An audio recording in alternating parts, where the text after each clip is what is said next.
साथियों नमस्कार। पटना बिहार से मैं अमिताभ कुमार दास, आईपीएस 94 बैच, और आप देख रहे हैं मेरा अपना यूट्यूब चैनल दास बोले बिंदास। साथियों, इस चैनल में मैं आपको ऐसी जानकारियां भी देता हूं जो ज़्यादातर लोग नहीं जानते, लेकिन जिनको जानना बहुत जरूरी है।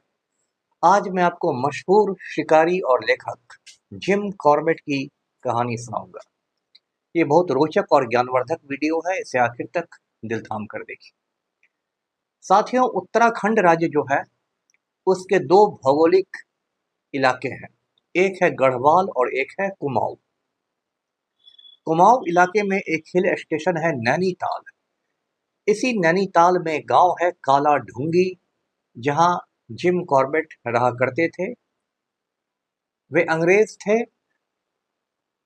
और काला ढूंगी में उन्होंने अपना घर बना लिया था। जिम कॉर्बेट ने शादी नहीं की थी, कभी नहीं की। उनके साथ उनकी बहन रहती थी जिसका नाम था मैगी। मैगी ने भी शादी नहीं की थी। दोनों भाई बहनों में बहुत प्रेम था, बहुत स्नेह था। और जिम कॉर्बेट का एक पालतू कुत्ता था जिसका नाम था रॉबिन। जिम कॉर्बेट अपने गांव में काला ढूंगी में बहुत ज़्यादा लोकप्रिय थे। उनके गांव वाले उन्हें बहुत चाहते थे और वे लोग उन्हें कारपेट साहब कह के बुलाते थे।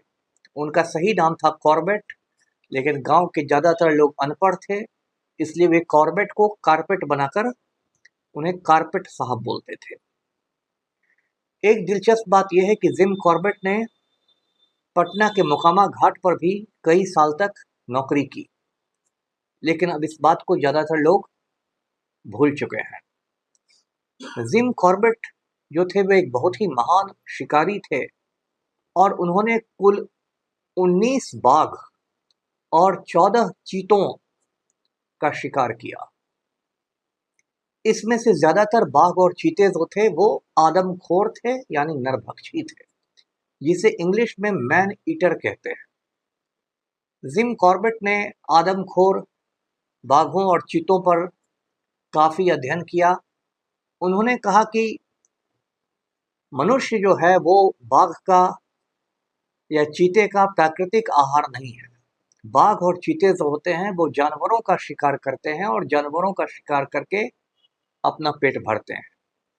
लेकिन कभी कभी बाघ जो होता है वो बूढ़ा हो जाता है या फिर घायल हो जाता है, लंगड़ा हो जाता है, ज़्यादा तेजी से नहीं दौड़ पाता, और तब वो मनुष्य का शिकार करना शुरू करता है और तब उसे आदमखोर कहते हैं या नरभक्षी कहते हैं।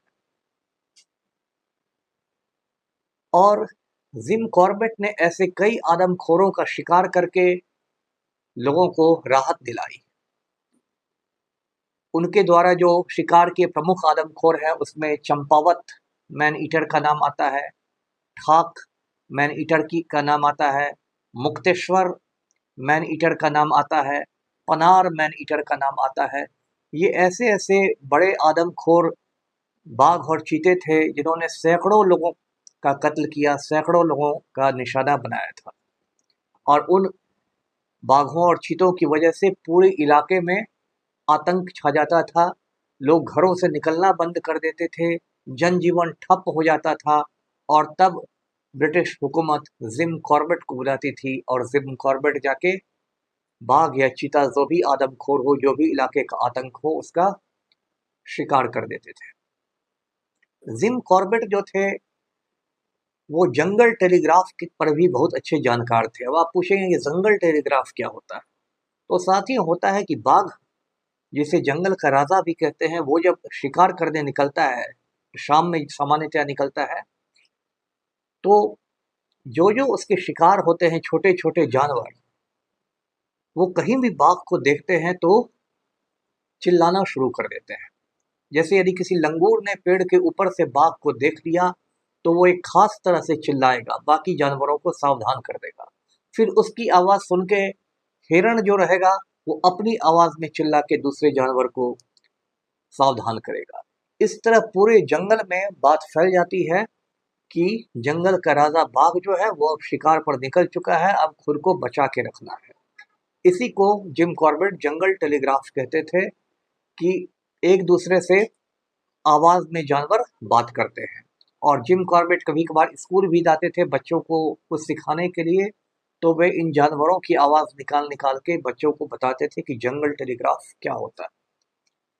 जिम कॉर्बेट ने, जैसा मैंने आपको बताया, बहुत सारे शिकार किए और वो अक्सर लोगों को खाने के टेबल पर या रात में ठंड में जब आग जलती रहती थी तो वो अपने शिकार के किस्से सुनाते थे और बहुत रोचक अंदाज में किस्से सुनाते थे। वे बहुत अच्छे किस्सा गो थे, बहुत अनूठी शैली थी उनकी किस्सा सुनाने की। तो लोगों ने मुझसे कहा कि कॉर्बेट, आप किताबें क्यों नहीं लिखते हैं? तो जिम कॉर्बेट को ये आइडिया पसंद आया। उन्होंने अपनी पहली किताब लिखी, मैन ईटर्स ऑफ कुमाऊं, यानी कुमाऊं के आदमखोर। कुमाऊं इलाके में जिन जिन नरभक्षियों का उन्होंने शिकार किया था उसका पूरा लेखा जोखा था। ये जब किताब छपी तो समझिए पूरी दुनिया में तहलका मच गया।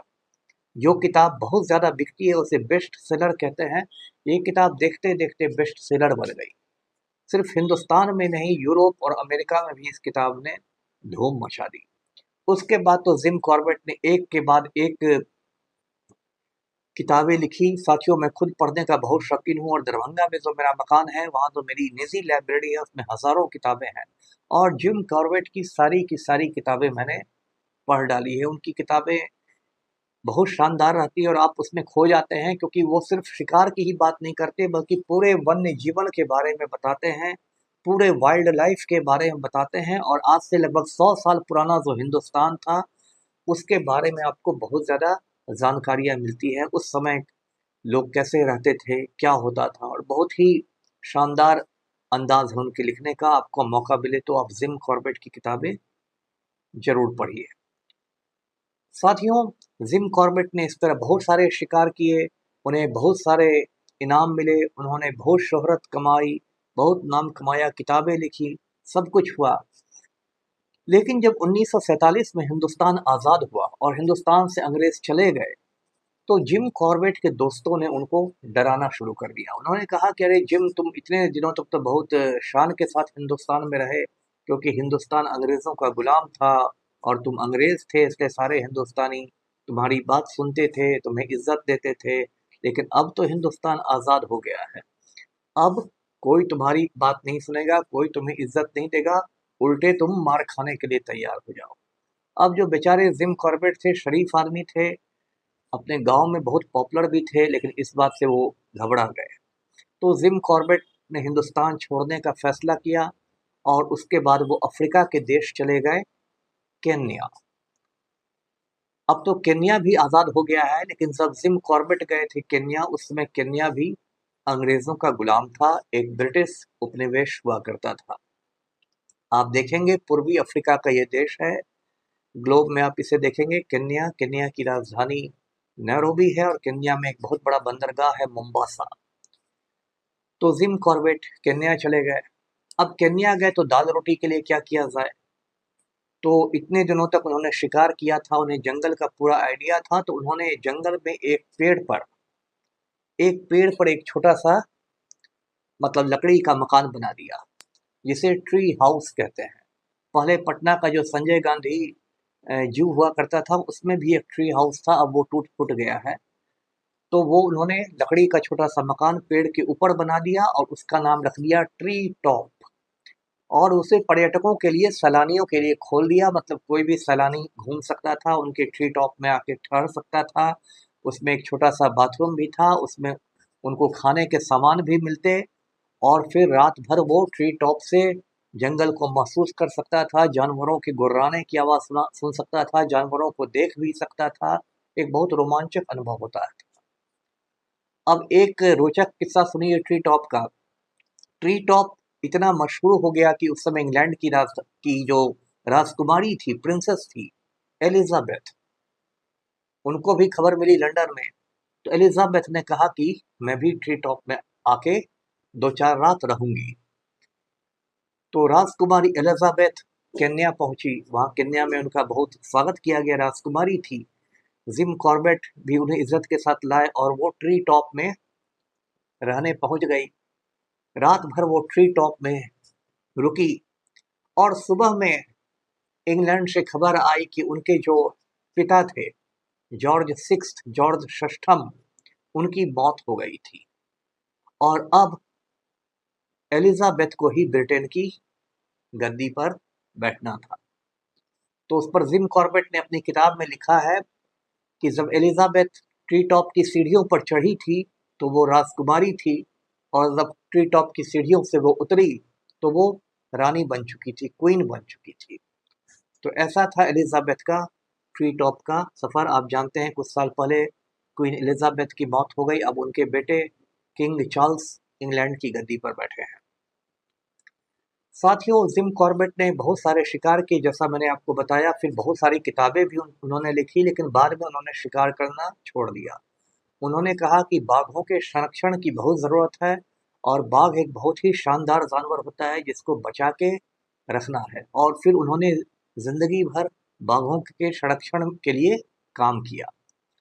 नैनीताल जिले में ही 1936 में जब हिंदुस्तान गुलाम था तो एक बड़ा सा नेशनल पार्क अंग्रेजों ने खोला था, जिसका नाम एक अंग्रेज अधिकारी के नाम पर रखा गया था, हेली नेशनल पार्क।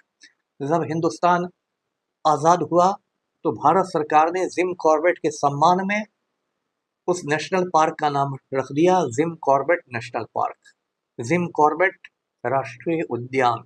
यदि आपको भी कभी जाने का मौका मिले तो वहाँ जरूर जाइएगा। मुझे अभी भी याद है 1975 की बात, जब मैं छोटा बच्चा था तो उन दिनों जिम कॉर्बेट की शताब्दी मनाई गई थी, 100 साल पूरे हुए थे। और उन दिनों तो ये टीवी, इंटरनेट और ये सब था नहीं, मोबाइल वगैरह, लेकिन सारे अखबार, सारी पत्र पत्रिकाएं जिम कॉर्बेट के बारे में जानकारियों से भरी रहती थी। और 1975 में मैंने जिम कॉर्बेट की शताब्दी में पहली बार उनका नाम सुना था। तो साथियों, आज की कहानी यहीं तक थी। इस वीडियो को लाइक करें, शेयर करें और चैनल को सब्सक्राइब कीजिए। धन्यवाद। जय हिंद।